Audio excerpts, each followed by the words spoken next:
40 years ago today, one of the darkest days in Philadelphia history played out as a horrified nation watched on. Philadelphia police dropped a bomb on a row home in Cobbs Creek.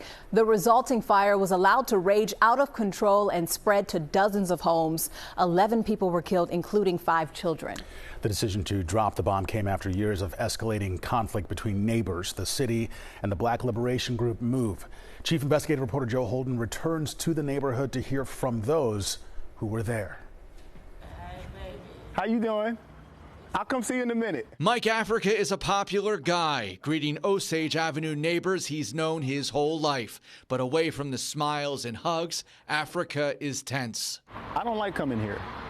It's eerie. It gets my nerves all rattled. 40 years ago today, this city block was a smoldering wasteland. Africa's friends and family were here. 11 of them died that day. How do you process 40 years now? To be honest with you, and I don't know if this is possible, I'm not sure I have fully processed it. You know, I see the children's faces and other people that I know can't possibly be true. I hear their voices at night. I remember them. And there's a big part of me that still lives in disbelief. To so many, May 13th, 1985 is one of the darkest days in Philadelphia history. It's still eerie.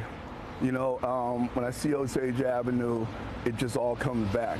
Pete Kane was a local CBS News photographer. He took cover inside an evacuated row home and remained there until he was nearly out of videotape. I went through the bullets, I went through the tear gas, I went through the fire. It's still a nightmare. On May 13th, 1985, the city ordered MOVE, a Black liberation back to nature group, out of their compound on Osage Avenue, an order that was ignored. The neighborhood was evacuated. The confrontation reached a boiling point. Police and MOVE members traded gunfire. Some 10,000 rounds were fired. By that afternoon, with former Mayor Wilson Good's authorization, the police commissioner ordered the bombing of the compound at 6221 Osage Avenue. The fire was then permitted to burn and spread. I didn't expect to go through a firebombing, 61 homes being burned to the ground, 11 people losing their lives, and 6 of them were kids. When everybody was trying to get out of the house, they retreated to the basement and tried to get out the back because they were being shot at from the front. So as they tried to retreat to the back alley, this is where it happened. The events of that day would lead to investigations, reviews, recommendations, and lawsuits. The city was faulted for its negligent handling of the matter. The MOVE Commission report described the decision to bomb the home unconscionable.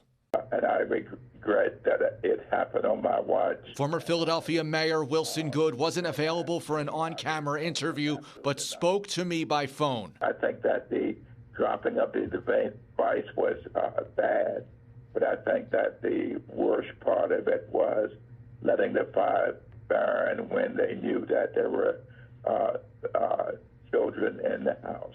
Meanwhile, Mike Africa is working to memorialize those who died. There should be a historical marker that says the names and the ages of the people that died here. Does the city ever close this chapter? For all intents and purposes, the city has closed the chapter. Lynn Washington is a Temple University professor and award-winning journalist.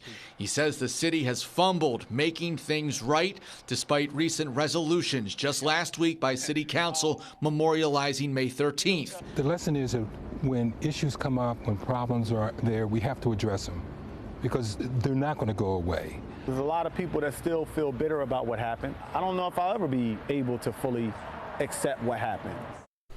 Well, Mike Africa also wants Philadelphia schools to teach students about MOVE in its curriculum. So we emailed a spokesperson for the district, but never heard back. A spokesperson for Mayor Sherelle Parker declined comment for this story. To note, no one in city government was ever criminally charged for the events of May 13th. 1985. Siafa and Aziza, quite a story that has carried its weight through the decades here in Philadelphia, and we still feel its impact today. I mean, you and I were little kids at the time. You weren't even born yet, but it's so surreal to watch that and to imagine that happening in present-day America. It's hard to fathom. It is indeed. And the people who still live there, who came back, who rebuilt, who are still on Osage Avenue will tell you that it doesn't get any easier. And the city didn't give an apology until 5 years ago, but there's still a lot of healing that has to take place. It took a very long time. All right, thank you, Jeff. Thank you. As we look back on the MOVE bombing 40 years later, you can find all of our coverage on our website, cbsphiladelphia.com.